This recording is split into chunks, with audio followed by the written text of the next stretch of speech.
Gym sessions and sweaty summer activities are back, which means more funky smells in your clothes because sweat leaves behind bacteria that causes those hard-to-remove odors. Clorox fabric sanitizer products are ready to zap the stink out of fabrics in your home by getting rid of 99.9% of odor-causing bacteria. Eliminate odors in every load or sanitize fabrics between washes with one of our fabric sanitizer products. Search fabric sanitizer at Clorox.com to learn more. When it counts, trust Clorox. Use as directed. Hey guys, we're using Poshmark and you should too. Do you have things that you don't wear anymore? Poshmark is seriously the easiest way to make room in your closet, make some cash, and also snag a bargain. It's the coolest reseller with the best brands like Lululemon, Nike, Reformation, and Gucci for up to 70% off. DJ Khaled has a closet and Serena Williams. Download the app today. Enter Podcast 10 when you sign up for $10 off your first purchase on Poshmark. And as I'm talking to you, it actually reminds me, I have a lot of people coming and saying, Ron, I'm married with kids and I've got this business. I'd love to do something. What can you recommend? And honestly, I think it's for some people, it's jumping on your bike and going for a 3-day weekend. Cycle somewhere you've never cycled. Go and sleep on a hill. Just take a sleeping bag. Go sleep under a bush and a tree. Go sleep on the beach.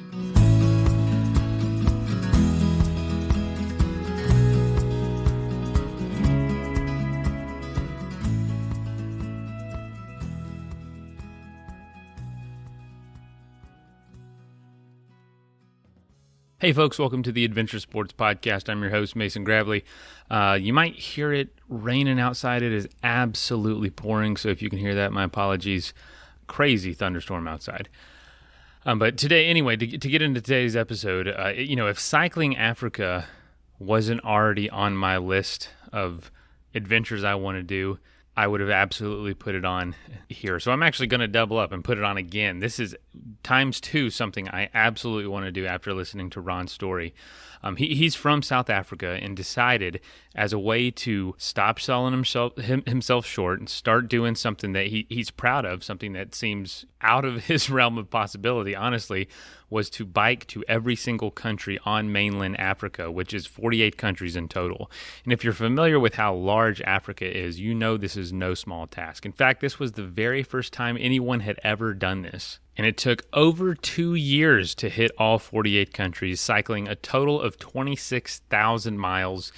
He didn't finish with all of Africa. He actually cycled to the UK to the 2015 Rugby World Cup to watch his team, the South African National Rugby team, play Japan.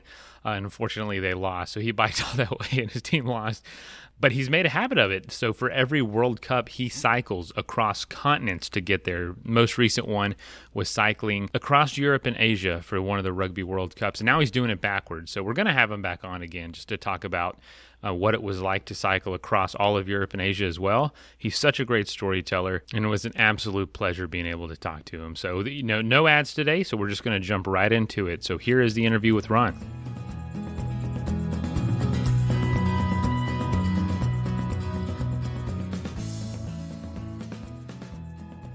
Ron Rutland, welcome to the show. Oh, Mason, this is a great thrill for me. So thank you so much. And thanks for your patience. Yeah, as you say, I love my country. I live here in South Africa. But we do have our challenges. And consistent power is one of them. So thank you for your patience. Oh, no problem at all. So, we want to talk about one of your adventures. You've done other adventures, but I'd love to talk to you about one of your adventures is when you left on, the 30th of June, 2013? Correct. So you're coming up on an Correct. Anniversary of that. A good point. Yeah, coming up. I mean, what is that? 8 years? Not quite a decade, but still, it's getting there. You left Cape Town, South Africa, and is that where? By the way, is that where you live right now? No, I actually live in KwaZulu-Natal, which is another province. So I live about 2,000 kilometers from Cape Town, but I was living there for a few years at the time. Wow. Well, I tell you what. Before we get into going into that story, tell us about where you grew up. I usually always ask that first and I actually forgot. But where did you grow up? Where were you born? And what kind of things did you do growing up?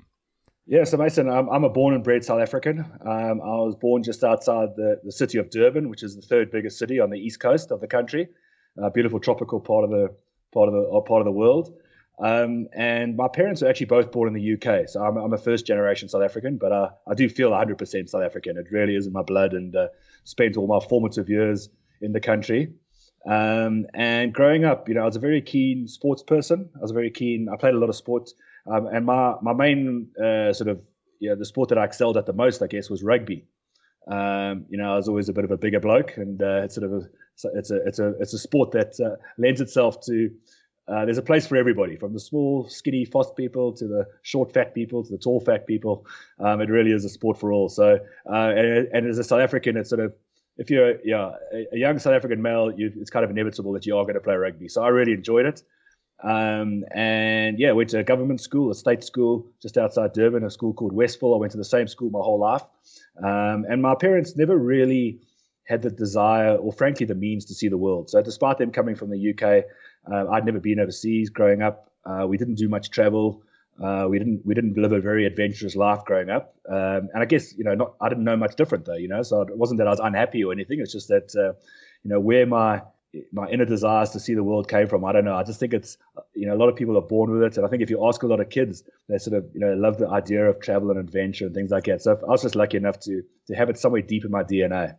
Well, when did you start getting into these massive adventures that you're doing now? Oh, Mason, for me, it was a bit of a midlife crisis, I guess.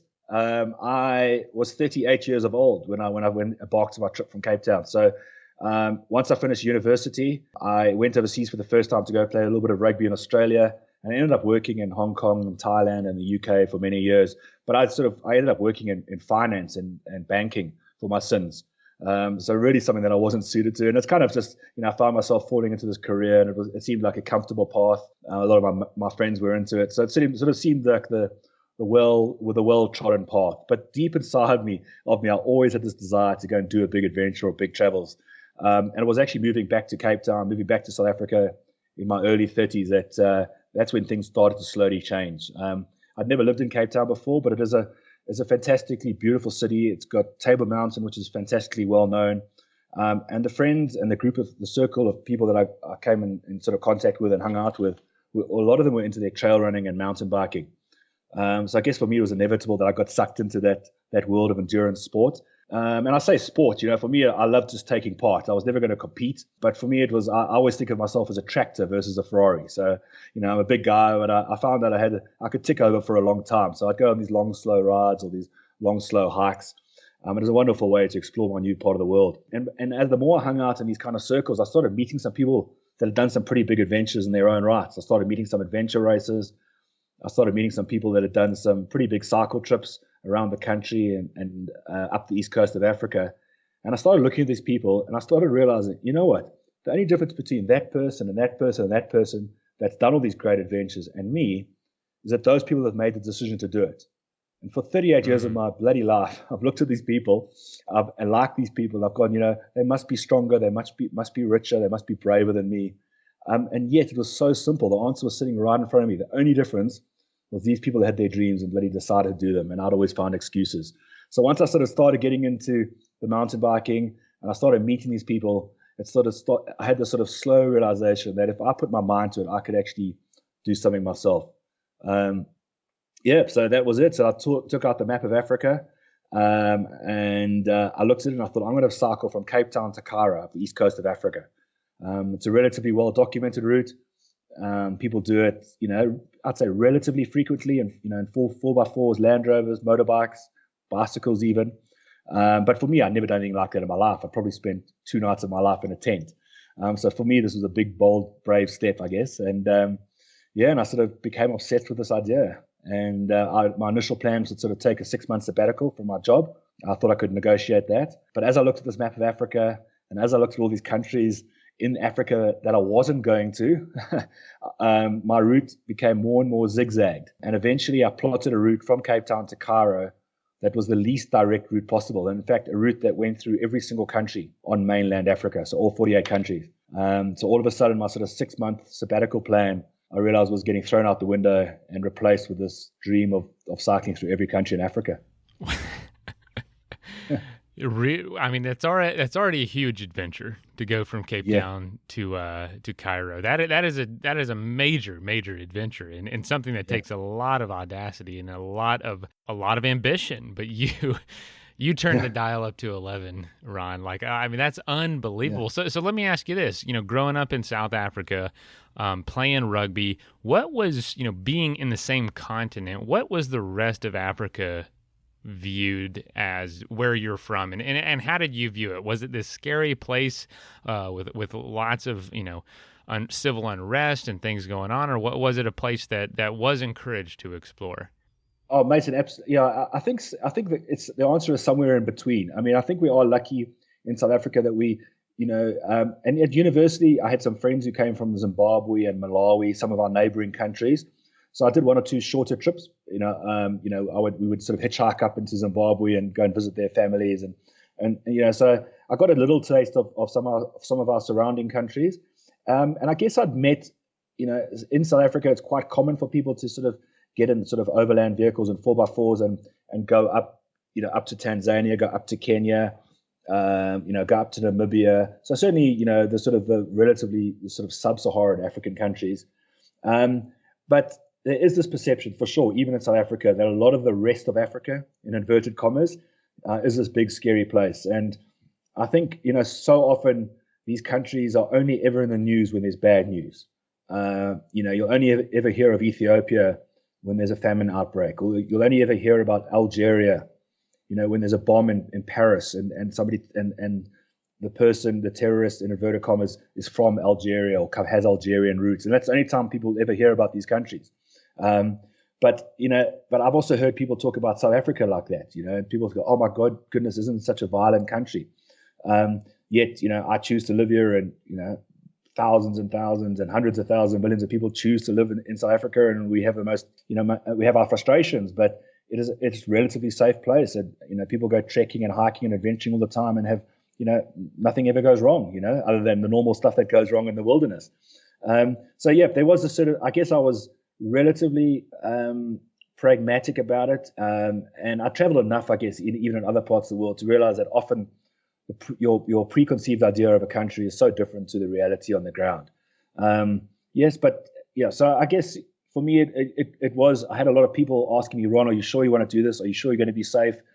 And of course, there were concerns, but you can't sort of paint the whole continent, with one brushstroke. Yeah, you shouldn't, but plenty of people do. Oh no, of course, 100. Yeah, they do, and but I sort of drilled down, and I looked at each individual country, and I sort of, did as much research on the particular countries and what was going on, and there were certain parts of some countries that I specifically avoided in my planning, and obviously, you keep your ear close to the ground as you go. But sure, yeah, I think once I got going, and once I was on the road for a couple of months, and everywhere I went, over and over again, I was just, welcomed like the strange white guy on a bicycle in the middle of rural Mozambique, or the strange white guy on the bicycle in the middle of rural Angola. And yet the people, there was no like, look at him, he's a walking, money machine, let's hit him over the head and take him for everything he's got. It was more like, wow, here's this, obviously the language barrier was a big thing, but people would see me, and the first thing that they would do is offer me food and water. Wow. And yet that's their most valuable resource, and you haven't seen a river or pump or well for days. And yet the first thing you get into a village is people offer you water and are not looking for anything in return. And so once you've experienced that for the first few weeks and months, you kind of, it does change your perspective, and you start like assuming the best in people. And honestly, 99.9% of the time, that's exactly right. And you're rewarded for that assumption. This is such an enormous adventure. I honestly don't even know where to start. It's a little mind blowing. But take us through. I tell you what. Let's start here. Take us through. What did it feel like because I'm looking at your map and the way you went, and you're going through South Africa, and once you start to get towards the border, what was going through your mind? What were you feeling? Did you feel comfortable in what you had set out to do, or was it still this thing that said, I don't know what the road ahead is going to hold, and that terrifies me?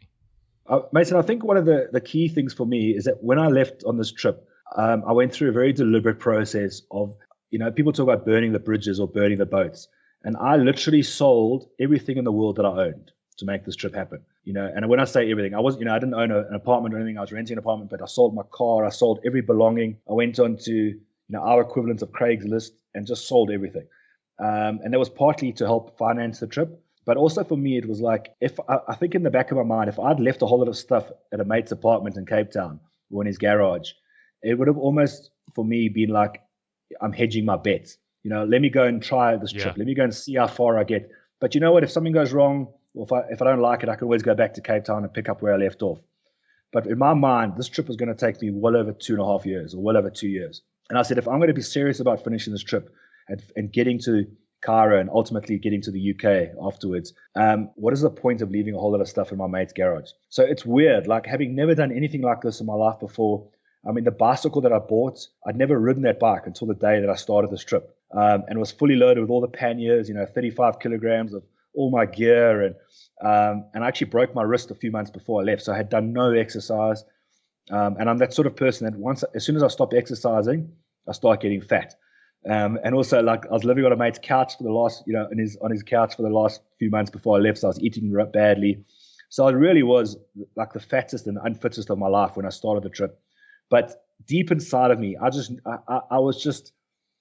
was all in. Like I'd quit my job. I'd sold everything. And in my heart, like, I'd committed everything to this journey. Like I said, I've dreamt of doing something like this my whole life. And for the first 38 years of my life, I doubted myself. For the first 38 years of my life, I actually, I realized like how I'd sold myself short in different areas of my life before. And I just said, Ron, this is the first time in your life you're doing something truly out of your comfort zone. It's the first time in your life you sort of, you're really just living true to yourself, like deep inside of my heart. Like this is what I wanted to be doing.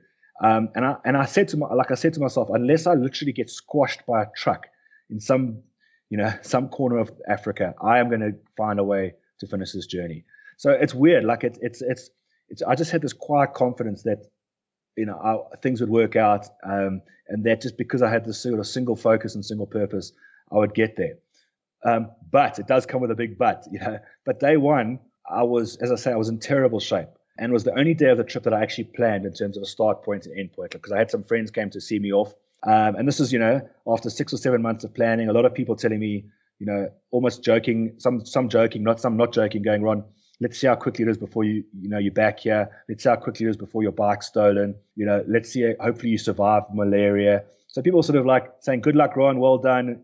Good luck, well done for taking the plunge, but almost like betting how long it would, you would actually last, But at the same time, they all came out to support me, to see me off. So I think they wanted me to succeed, but there was this sort of undercurrents of like, God, I hope he's going to be all right kind of thing. But, and as you say, like a little bit of like, oof, he doesn't look so prepared, maybe this is not such a good idea.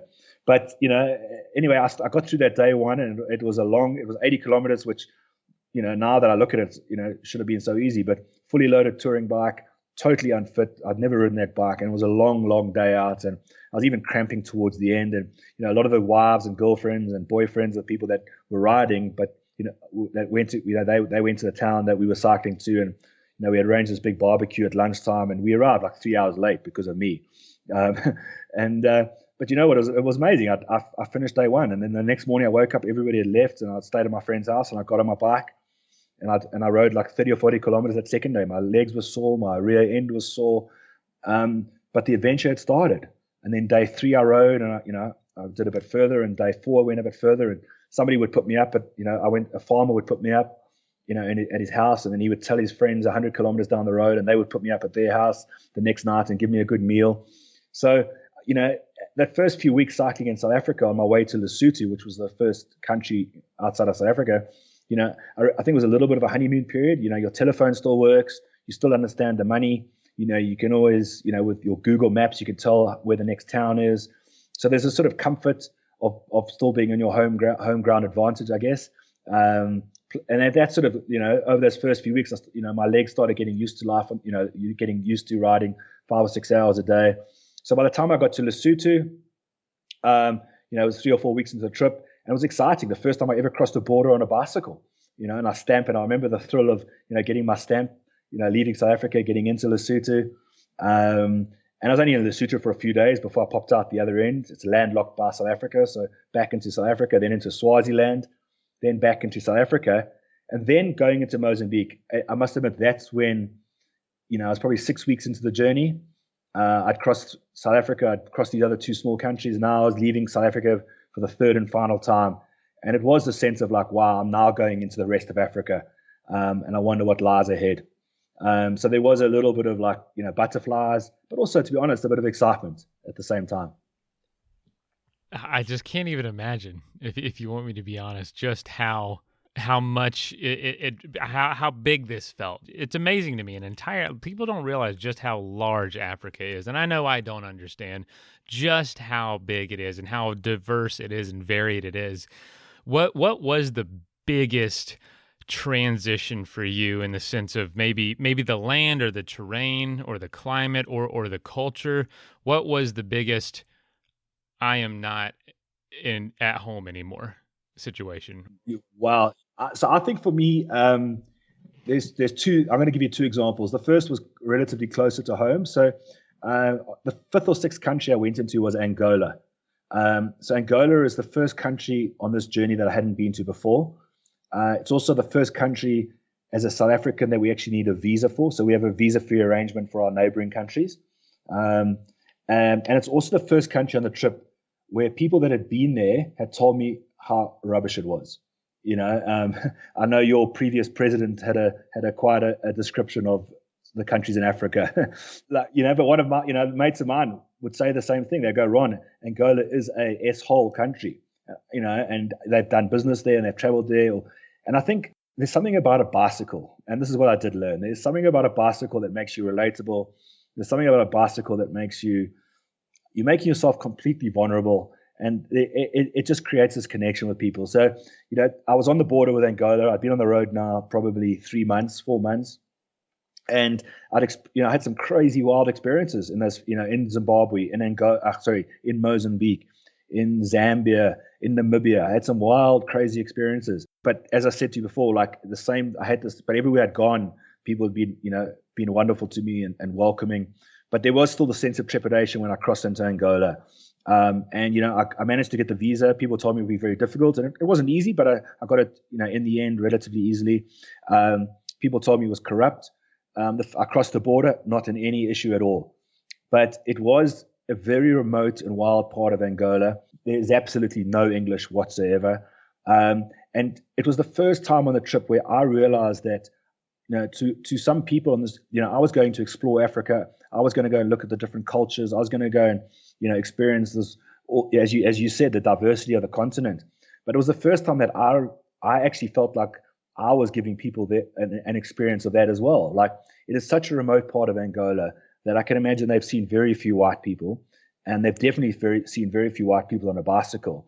And it was the first time that I saw kids that were almost too scared to come and speak to me. Like, they'd almost hide behind their parents' legs and almost like dare each other to come and touch me or to come and speak to me. So it was like, I felt like a little bit of a freak in a circus show, but so for me, that was maybe, I wouldn't say uncomfortable, but it was just like, wow, like I really am in a part of the continent where, I stand out. And as I said, I was never made to feel unwelcome. I was never made to feel uncomfortable, but it was quite a bizarre situation when you realize that I'm in my own continent. I'm actually not that far from South Africa, but here there are people that are looking at me and, with utter bewilderment. So that really, sticks with me, that experience in Angola.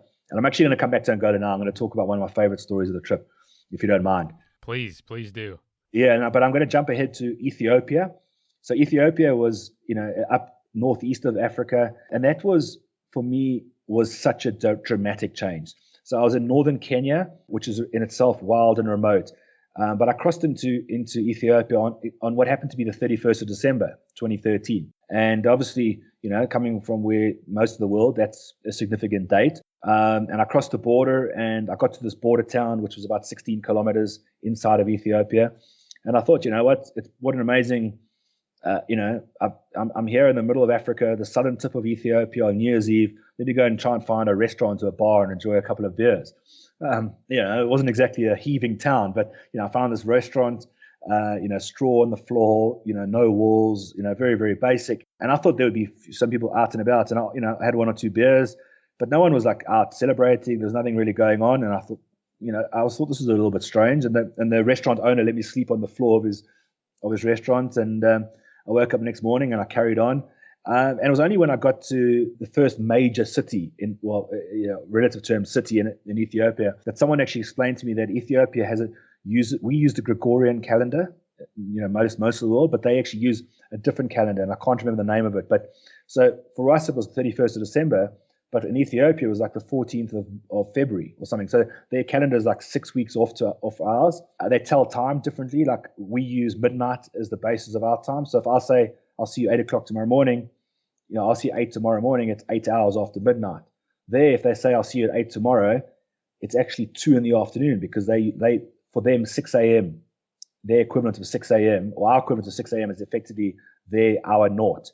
And the people look different. The food is fantastic. So it really was a very, very distinct difference between the sub-Saharan Africa that I was brought up in, and our neighboring countries, and Ethiopia, which was, and it's the only country in Africa never to be colonized. So it's a very unique part of the world. Let's take a quick message break and hear from the folks that help make this show possible. Eating healthy and taking care of your body before and after adventures is obviously very important, but a lot of us are busy, so it can be hard to do. So that's why I recommend Green Chef, which is the first USDA certified organic meal kit company. Today, they have offices in 3 different states and deliver meal kits totally across the country. Everything you need is right in the box, delivered right to your front door with seasonal organic ingredients to make amazingly delicious dinners. It all comes pre-proportioned and ready to go, saves you time, and it's super easy to prepare. It's pretty much foolproof. They say if you can make toast, you can make their recipes. And they've got different plans for different tastes like paleo, vegan, and whatnot. And they work closely with farmers to supply responsibly grown organic ingredients. So Green Chef is also proud to be a carbon neutral company, so all their packaging is 100% reusable, recyclable, or compostable. And they also actively offset all the emissions they use. So if you'd like to find out more, go to greenchef.com and give it a shot. Veterans, you may have earned a variety of VA benefits. Did you know VA can help you further your education and pursue professional training? The Home Loan Guarantee Program can help you buy, repair, or adapt a home. VA provides housing support if you find yourself homeless or at risk of homelessness. And don't forget world-class healthcare. Learn more about these and other VA benefits. Visit choose.va.gov. That is plenty of that for now. Let's get back into the episode. Wow. Yeah, I can't imagine the differences and just the level of stories that you have. Is there something on the trip that sticks out to you as something unexpected that happened, whether that be with the weather or with the terrain, like I said, or culture or people? Like, was anything that just caught you off guard?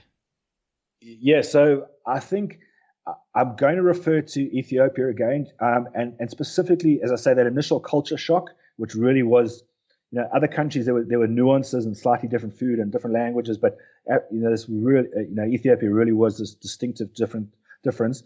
But what really blew me away was the Simien Mountains in northern Ethiopia. I'd read a lot about, as much as I could, about the different countries I was cycling through, but to research 48 countries in deep detail is difficult. There's only so much you can do. But I was cycling in northern Ethiopia, and the Simien Mountains have got to be some of the most dramatically beautiful and remote and wild mountains I've ever seen in my life.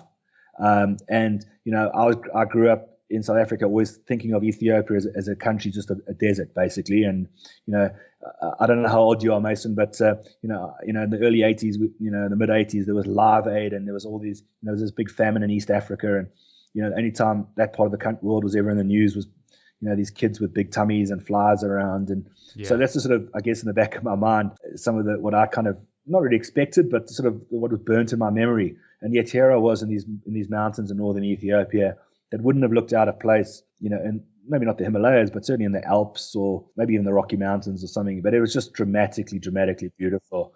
Yeah, wild. That is, I'm looking at pictures right now, and that is, I've never seen those before. Wow. Yeah, it's so crazy. And then I think more from a people and culture point of view, if you've got a map in front of you, so the Republic of Congo, which is the smaller of the two Congos, I actually came in from the north, from Cameroon, Central African Republic into the northern Congo. And that has got to be some of the most remote, wildest, rainforests in Africa. And there it was mind blowing. It's some of the hardest riding I've done in my life. It's, being on the tropics, it's around the equator. It's always wet and muddy. The infrastructure really isn't very good at all. But you come across these villages and there's obviously that's where the pygmies of Africa, that's where they're from. And you end up camping with these pygmies. And it's just like, I cannot believe this is happening to me. These are like people and cultures that I've only ever read about in National Geographic magazines or seen on the Discovery Channel. And here I am, like this complete novice adventurer. I'm cycling in the northern Congo jungles, and I'm stumbling across like the pygmies. And I just went, this is just like, that was a pinch me, one of those pinch yourself moments. And it's just, Africa has, and I stand to be corrected, but something like 2,500 languages, and some of them are only spoken by, unfortunately, a lot of them are dying very quickly. And, there's only a few, tribes, and maybe in some cases, one tribe speaks one language, they're the only people that speak these languages. So, the diversity of Africa is just enormous. And it's just, it's quite sad. I think that often people just think, you're from Africa, and they sort of have in mind what you look like or what you're going to be like. But my goodness, it's a diverse continent.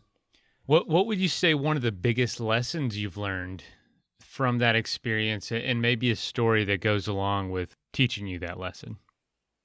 So I think for me, it's one of the key lessons is, and I alluded to it earlier, is to assume the best in people. And I'm going to give you an example, and this is what I actually want to talk about with Angola. So going back to Angola being the first time, the first country on the trip I hadn't been to, the first country that people had really warned me about.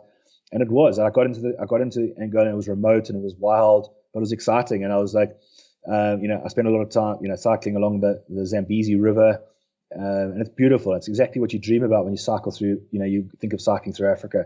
But there was no villages, no villages of significance, nowhere to, getting supplies was very difficult. And after about a week on the road in Angola, I got to this small town, which as it turns out was the only town that I got to at all in Angola. And it's right there in the eastern bit that sort of sticks into Zambia. And I got to this town, and I was pushing my bike down this, I guess, the high street, it's just a dirt road. And I was looking for a store to get some supplies. And then all of a sudden this policeman comes out from a guard hut on the side of the road. And he's a bit scruffily dressed, and he comes over to me, and he starts talking to me in Portuguese, and sort of, and he starts, gesticulating and sort of quite excited. And then I look at him like quizzically. I have no idea what he's saying, And then he sort of rubs his thumb and forefinger together. And I thought, I know what that means. That's the international sign language, that he's looking for a little bit of a toll fee to let me pass. And people will warn me about, sort of this kind of low level corruption, if you want, in Africa. And I'd made up my mind that if I ever encountered anything like this, I was not going to even enter negotiations. I think often people will prey on your impatience. So I went through my routine of like patting my pockets and going, no money, sorry, no money. And he looks at me again, and he's like, and you can see he's not quite computing. So he goes through the process again, and he rubs his thumb and forefinger together. And I go, this cheeky guy. So I went, no money. And then we go through the third time. But the third time he does it, actually puts his hand into his pocket, and he pulls out a few crumpled notes, and he actually pushes them towards me. And I thought, cheeky bugger, he's now like, showing me exactly what he wants. So I actually I wasn't aggressive, but I sort of, pushed his hand gently, and I said, no money. And then he looks, and again, he like looks at me, and he sort of shakes his head, and he then sort of simulates the, drinking out of a bottle. And he goes, no, coca. And I suddenly realized that this policeman, who probably earns $30 a month, $40 a month, I have no idea, but it won't be much more than that. But he was actually offering me money to buy a Coke. So he was going, coca. You want money? You want coca? And I promise you, Mason, I have never been more mortified in my life. That I'd allowed my preconceived ideas of what a policeman in Angola would be wanting from me. And all he was doing was actually saying, you want money? You need money. So I could go and buy a Coke. And I honestly and all of a sudden, I said, no, don't worry. After pleading poverty, all of a sudden, no worries. I've got money. And he wouldn't accept, he insisted on buying me a Coke. And I've never in my life been more, I was embarrassed doesn't even begin to sum it up. Like, I had been on the road for 3 months. I'd experienced so much of the goodness of people. over and over and over again. I mean, sub-Saharan Africa is the poorest, depending how you judge wealth anyway. But if you look at the IMF or these fancy economists, sub-Saharan Africa is technically the poorest place in the world. And over again, I'd come to villages in the middle of nowhere, people that don't have running water, there's no stores to buy food, yet the first thing people would do would be offer you food and water, their most valuable resource, And I'd been on the receiving end of all this goodness and all this positivity for 3 months, and yet deep in my mind, like I allowed the sort of the warnings that I had before this trip, like people are corrupt, people are going to want money from you in Angola, and it was directly the opposite. And I actually made a point. I said to myself, Ron, from this moment on, you are going to assume the best in people for the rest of this trip. And honestly, Mason, I can count on one hand, in 800 and something days in the road, the number of times that I had issues with people. And I was never robbed. Nobody ever hit me over the head. So it was nothing major. But, from that for me is a moment, and didn't just change my attitude for the rest of that trip, but I do try and remind myself now, I've obviously done other trips subsequently, and back in my normal life here in South Africa, I do try and remind myself when I find myself slipping into, allowing myself to sort of get a bit negative about things. That lesson for me of assuming the best in people it pays dividends over and over and over again. Ron, that's a beautiful story. You being on the road in one of the most probably challenging places to do something like this, all of Africa, in the world, that is, like one of the most probably apprehensive places people would adventure on ground level like this. Yeah. And to hear that the biggest lesson you learned, or one of the biggest lessons you've learned, is to assume the good in people is just, it just blows my mind that if you can do it there and you can assume it there, in your situation, we can at any time of our lives, anywhere we are. And any interaction, exactly. And it's the same, like, the complete opposite, if when you're in London or Hong Kong or New York or Chicago or, big cities and busy places, like all the most remote corners of the world, I really do, honestly, without trying to sound like kumbaya, like honestly, it's, I've subsequently, I trekked across Mongolia, I've cycled across Europe and Asia, I've done adventures in over 100 countries in the world, from the most poorest countries in sub-Saharan Africa, Central Asia to Western Europe, and honestly, that it's a truism that I absolutely stand by. That is so fantastic. This has kind of taken us out of the experience itself and out of some of the other trips you've done, which are 100% qualified to be their own podcast episodes. We'll have to have you back on and talk about them. And I'll have to plan some more time because I want to hear some of this more in depth. For you said the first 38 years of your life, you felt like you were making decisions on fear and weren't really, doing things like this, of course. Or how would you have done this if you had not had the ability to do this experience? How would you have taken your life into your own hands and into your control? Maybe if you didn't have the ability to take 2 years off, what could you foresee now to learn those same lessons? What could you do? Well, Mason, I've never been asked it like that. It's quite a hypothetical because, I think for me, and I'm sort of thinking on the fly here, but I look back at the first 38 years of my life and I realize how much I sold myself short, like in everything I did, whether it was my rugby career, like, I was never going to play for South Africa. I was never going to be a full-time professional rugby player. But I think that I always, as much as I think that I tried as hard as I could, as much as I enjoyed the sport as much as I could, I do think that deep inside of me, I never truly had the belief that I was, as good as the people around me, and I just sort of, for some reason, had this sort of, this self-doubt about how good I could be. And then when I think of myself in my working life, in my careers, various different sort of jobs and careers I've had, I also look back now and I go like, I would look at people around me and I'd go, oh, they're so much better than me, or, they're so much smoother than me, they're much better salespeople than me. I can never be like that.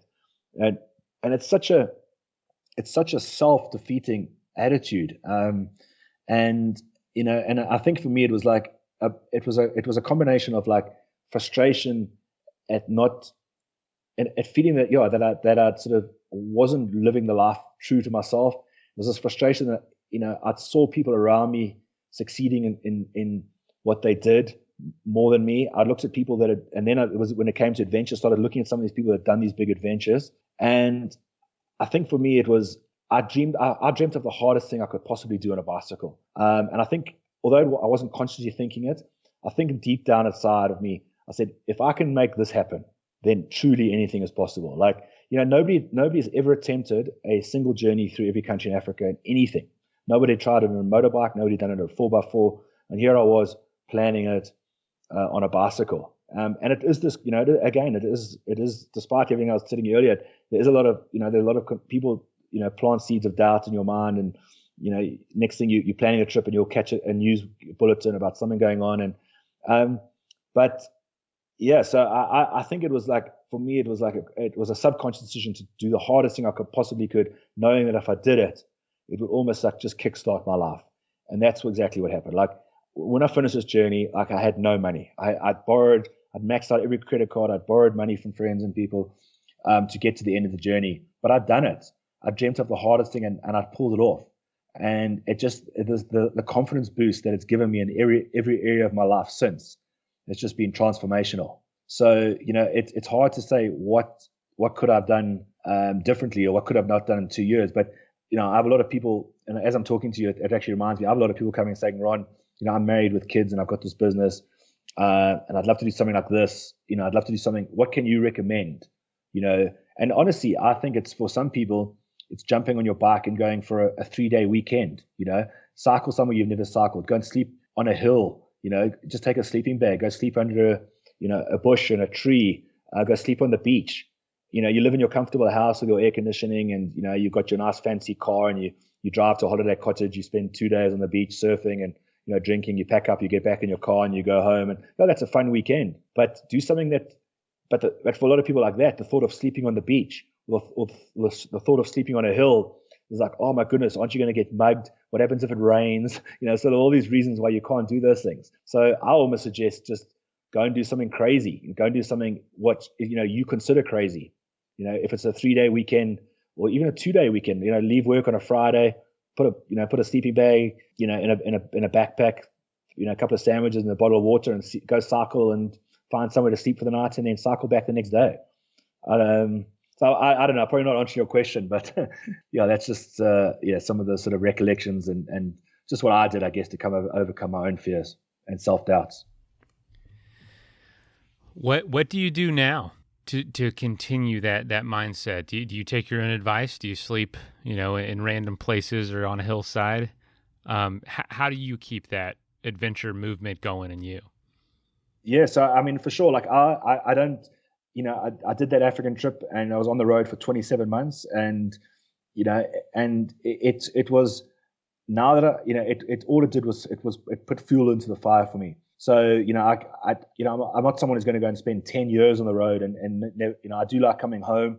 I do like seeing my friends and family. I do like the comforts of, a normal life in inverted commas for a bit. But, I came back after that trip having, as I said to you, no money, nothing. But it was all of a sudden like, well, if I can find a way of getting through Africa, if I can get over all these challenges that I've got through on this journey of cycling through Africa, to find a job or to find, some way to put food on the table, surely I can do that. And as it turns out, when I got back from my trip, everybody wanted to hear about my story. So, so I'd find myself at friends' houses or at barbecues or in a bar, and I'd be spending hours and hours telling stories about my trip. And someone said to me, man, I can't even imagine just trying to, get home and tell people how, because they'd probably say, hey, how was your trip? And leave it at that. Yeah. Yeah. But then some people said, oh, Ron, and actually, I'll tell you, one of my friends, his company were having a golf day for some of their clients. And they had I think they had a comedian booked to come in. So they're playing golf and they were going to, have a big fancy dinner. And I think they brought in they were going to have a comedian. And the comedian, canceled on like sort of 2 days before. So this guy phones me in a panic and he says, Ron, basically, do you want to replace the comedian and just come and stand on stage and tell some stories about your bicycle trip? So I just did it as a favor, I stood on, I had some of my photographs and a projector and I just told some stories about my trip and people were fascinated. And then somebody in the audience said, oh, Ron, we've got a sales conference next month. Don't you want to come into a motivational talk? And, at this stage, I didn't even realize there was an option.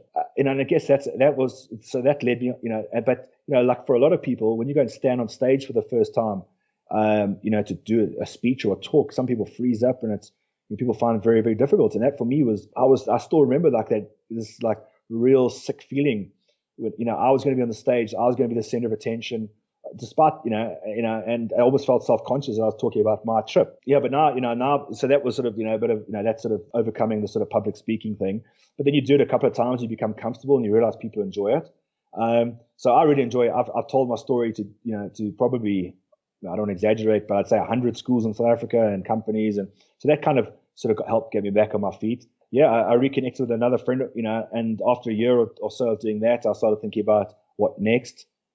It was time for another adventure, and it's amazing how life works, but I know we're running out of time, but I reconnected with an old friend of mine from Hong Kong, and he was a keen golfer, and I did a talk to him and his rugby team, and he said, Ron, I've got no interest in cycling through Africa, but I'd love to do something with golf. The next thing, over 2 hours of drinking coffee together, we came up with an idea of him and I playing golf across Mongolia. So that confidence that I'd had to look at a map and go, well, this is what you need to, if you can plan a trip cycling through Africa, you can plan anything. So you go, okay, well, perfect. We'll get a set of golf clubs. I'll have a cart. I'll pull our stuff. You can walk and hit this thing. And you just realize that you can just draw a black line on a map and make anything happen. And that's for me has been the most liberating thing. So I just basically lived from pulling out a map, drawing a line of something that I'd love to do, and then just putting everything in place to make that happen. And it's a pretty cool way to be living my life. I'd say, what an incredible experience. I definitely want to have you back on, but I think we have time for a few more questions about this trip specifically. Perfect. Yeah, I hate to jump all the way back, but man, tell me about, was there a moment or an experience where you maybe had a self-reflection and thought, how did I end up in this situation? Like a very random situation or something where you thought, plan this trip, do this thing. I never thought in a million years I would be right here. Yeah, I'll tell you straight away. Lake Assal. So A-S-S-A-L. All right, I'm looking it up right now. A-S-S-A-L. It's in Djibouti, which is a tiny little country on the Horn of Africa. Most people would go, Djibouti, is that a country? You go, yep.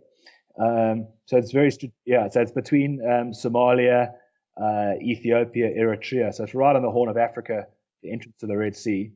Anyway, Lake Assal is the third lowest place on the planet and the lowest point in Africa. So it's 150 meters below sea level. So you're cycling in the middle of the desert, and they're in the middle of, not the middle of the Horn of Africa, and you come across these series of lakes which are below sea level, and they're completely saline. So it's like, I think it's the Dead Sea and the Sea of Galilee. You see those famous photographs of people lying in the sea reading their newspapers because it's so salty. And that's exactly what this is. And there you are in the middle of the desert, in the middle of Africa. You've got the third lowest point in the world, and it's this ancient, it's obviously, from when the continent split up, it's actually a part of what would have been the ocean, the original ocean. And here it is in the middle of the desert. It's this, you have like this white crust that, of the shore basically, which runs for like 100 yards from the sand to the actual where the water starts. And you walk through and it crunches. And it's just, you pick it up and you taste it, and it's just, it's obviously salty. And you get to this water, and it's so salty, it's almost itchy. And there you are, you can lie on this lake in the middle of the African desert. And I just went like, this is just ridiculous. Like, I had no idea this place even existed. It was only in my research, like planning this trip, that I really identified Djibouti and where it was and have any idea. And here I am. So for me, that was one of those moments. Was just like, this is ridiculous. I mean, I've never even seen this on National Geographic. And here I am experiencing it for myself. I'm sure there were thousands of places like that where they were off. They weren't on the list of top destinations, but you discover them by accident maybe, and it became probably some of your favorite experiences of the whole thing.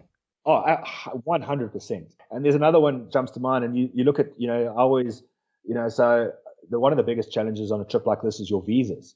How do you organize visas while you're on the road? And there's very few disadvantages on a bicycle, but one of them is that it's very, if the nearest city, is 400 kilometers off route where you can go to, you want to go and get a visa application for the next country, that's an 800K detour, which is like a 10-day detour at minimum, So I was doing this, it's a long, I could spend for hours just explaining how I organize visas, but I got to, and it was all going quite smoothly actually, until I got to Gabon, which is on the west coast of Africa, just near the Congo there. pretty much on the equator. And I was in Libreville, which is the capital, waiting for my visa for Equatorial Guinea, which is one of these very tiny postage stamp countries that is, it's a result of, history, basically. It's a very bizarre little country, but it's a notoriously difficult and bureaucratic process to get your visa for. So I actually ended up being stuck in Libreville for almost a month. So it was the biggest delay in my trip, or the biggest holdup of the trip, of the whole thing. But while I was there, you might notice if you look at a map, just off the coast to the west, there's two little islands called, it's actually the country of Sao Tome and Principe. Yeah, I'm looking at it. Yeah, and it's the most, I mean, again, I'll be completely honest, I had no idea this country existed before I did this trip. And, in my research, South Africa has 54 countries, 48 on mainland, and there's 6 island nations. So there's 4 in the Indian Ocean on the east, and there's 2 on the west, which is the Cape Verde Islands, and then there's this little country of Sao Tome and Principe. So when I was in Libreville, I was updating my blog, and I was stuck there. And my one friend replied and said, "Ron, if you're in Libreville, you should go to Sao Tome because," and it's a long story, but he had a friend who actually invested in some, in a conservation project there. So they very generously sponsored me a flight from Libreville to Sao Tome. It's only a little, hour flight. But you have the country is made up of 2 islands, which straddle the equator. And I promise you, when you fly into it looks like Jurassic Park. So it's this completely rainforest covered little island / country. All the mist, kind of in the valleys. And it's just like Jurassic Park without the fences. That's the first impression that I had. Wow. And it's just, so I ended up spending like 10 days in Sao Tome and Principe, sort of just kicking back. I obviously left my bicycle in Libreville. I actually rented a motorbike for a couple of days to go and explore the bigger of the 2 islands. But it was just the most, magical place. And the smaller island of the 2, I actually hiked the whole island over a day with a local guide.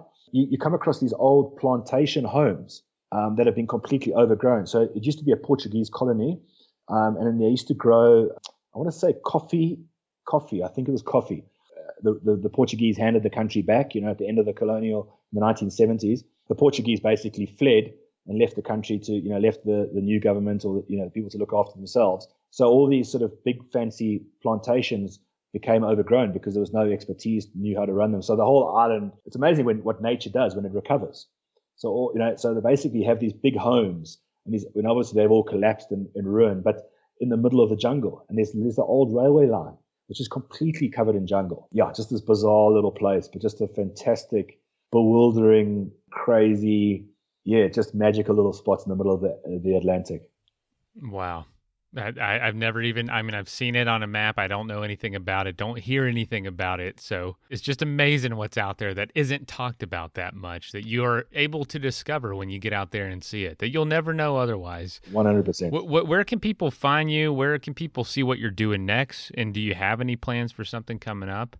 Well, the answer is yes, yes, and yes. So, all right. So this trip took me from Cape Town, and although it was primarily about Africa, I actually pushed on through and I cycled through Europe and got to the UK.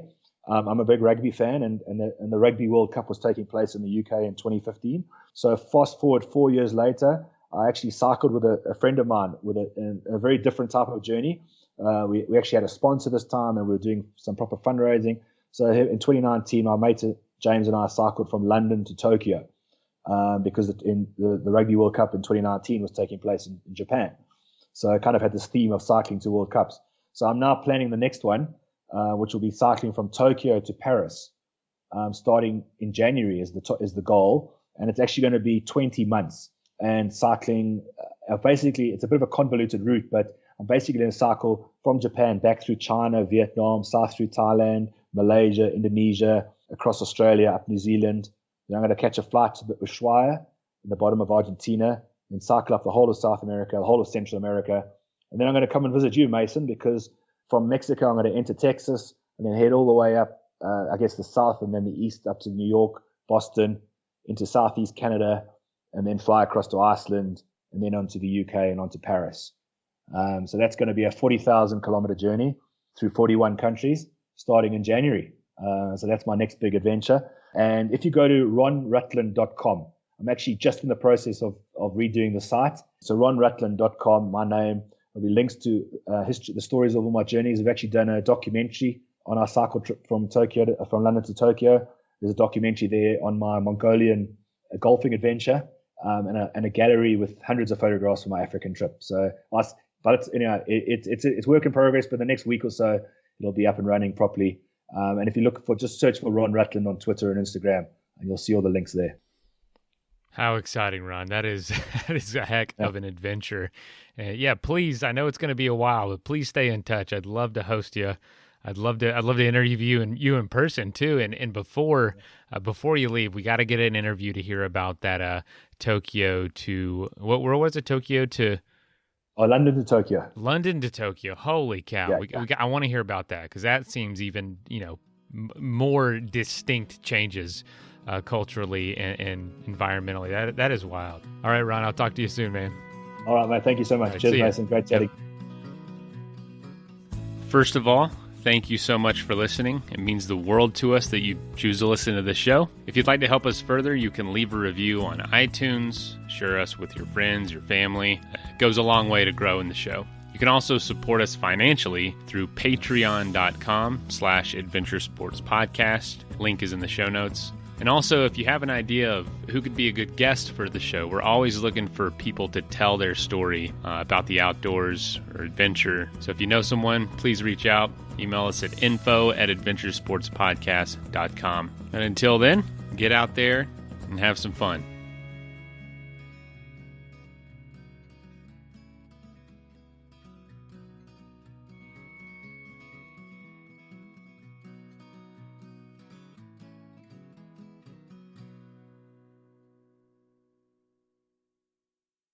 A lot of us are looking for ways to start our day feeling more joy and appreciation. And while some of us write gratitude lists or do yoga, others pour themselves a bowl of their favorite cereal, Honey Nut Cheerios. Because not only are Honey Nut Cheerios delicious, they can help lower cholesterol as part of a heart-healthy diet. So maybe the secret to a great mood all day is a little yoga, then writing your gratitude list over a bowl of Honey Nut Cheerios. Learn more about a heart-healthy lifestyle at Cheerios.com. If you've been a renter, you know it's stressful to find the perfect place. But Zillow Rentals make it easy. They have filters for pretty much everything, so you can find a rental that's big enough for entertaining your friends, but small enough they won't crash all weekend. Find your sweet spot on ZillowRentals.com.